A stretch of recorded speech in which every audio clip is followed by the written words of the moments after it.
လူဘဝတစ်သက်ရက်ပေါင်း3000နဲ့တကယ်လို့83နှစ်အထိအသက်ရှင်ရင်လူဘဝကတကယ်ရက်ပေါင်း3000လောက်ပဲရှိပါတယ်။စိတ်ငြိမ်ငြိမ်လေးထားပြီးတွေးကြည့်ဘူးပါသလား။နေ့ရက်တွေထဲမှာတင်မပျော်ရှင်တာကဘယ်နှစ်ရက်လဲ။တင်ပျော်ရှင်တာကဘယ်နှစ်ရက်လဲ။တက်ကြွလန်းဆက်နေတဲ့ရက်ကဘယ်နှစ်ရက်လဲ။အေးချမ်းချမ်းဖြတ်တန်းတာကဘယ်နှစ်ရက်လဲ။ဘယ်နှစ်ရက်ကလေးလေးနက်နက်ရှိပြီးဘယ်နှစ်ရက်ကဖြစ်တယ်လို့ဖြတ်တန်းနေတယ်လဲ။ကိုယ်တိုင်အတွက်အသက်ရှင်တာကဘယ်နှစ်ရက်လဲအခြားသူအတွက်အသက်ရှင်တာကဘယ်နှစ်ရက်လဲလူဘဝကရက်ပေါင်း3000ကတိုးတောင်းပြီးဘလောက်တန်မိုးရှိလိုက်တယ်လဲလူဘဝကတန်မိုးရှိတယ်ဆိုတာကိုလူတိုင်းသိကြပါတယ်ဒါပေမဲ့ဘဝကိုတကယ်တန်မိုးထားတဲ့လူဘယ်နှယောက်ရှိနိုင်မလဲတရုတ်စာရေးဆရာမကပြောတယ်လူဟာလောကကြီးထဲမတော်တဆရောက်လာတယ်ဆိုပေမဲ့သင်မင်းစီကိုတော့အေးကံမလွယ်သွားရပါမယ်တဲ့ဒါကြောင့်တရက်အသက်ရှင်ရင်ဘဝရဲ့ဖြတ်တန်းမှုတွေကိုတရက်စိတ်ပါပါကျမတို့ခံစားသင့်ပါတယ်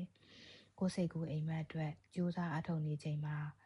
လမ်းတစ်ပေပတ်ဝန်းကျင်ကလှပတဲ့ရှုခင်းတွေကိုလည်းခံစားဖို့မမေ့ပါနဲ့လူဘဝကရက်ပေါင်း3000လေးပါဘဝအဆုံးကိုရောက်ချိန်ကြမှာခြေလမ်းကိုရက်တန့်ပြီးဘဝကိုမခံစားခဲ့မိဘူးလို့နှောင့်နှမရပြီးပါစေနဲ့များပြားလာတဲ့အလုပ်အိမ်မှုကိစ္စတွေတဲကနေကိုအချိန်တစ်ခုပေးပြီးတောအုပ်တန်းတွေကမိပြောက်တွေပေါ်လမ်းလျှောက်ကြည့်ပါတိတ်ဆိတ်တဲ့ညမှာကောင်းကင်ယံကိုငေးမောကြည့်ပါလာရောင်ရဲ့ပတ်ပြန်းမှုကိုခံယူကြည့်ပါကိုနေနဲ့ကြယ်လေးတွေကိုရှာဖွေကြည့်ပါဘဝကအယောင်ဆုံးရနံ့ဆုံးပါတယ်အလောက်ကိုင်းပတ်စံယာရုကုန်တွေဖြင့်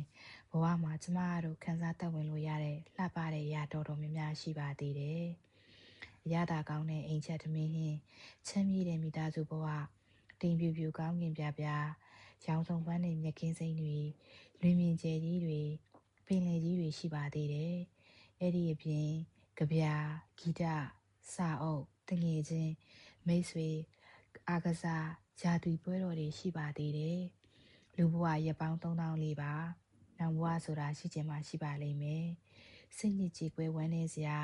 ဒေါသမောဟတွေနဲ့ဒီဘဝတစ်ဝက်ကိုမတုံ့မိပါစေနဲ့။လှပအေးချမ်းတဲ့အရာတွေနဲ့ဘဝကိုတက်ဝင်ခံစားပြီးလူလောကလည်းရောက်လာတဲ့ဒီတစ်သက်ကိုကောင်းကောင်းဆက်ခံနိုင်ပါစေ။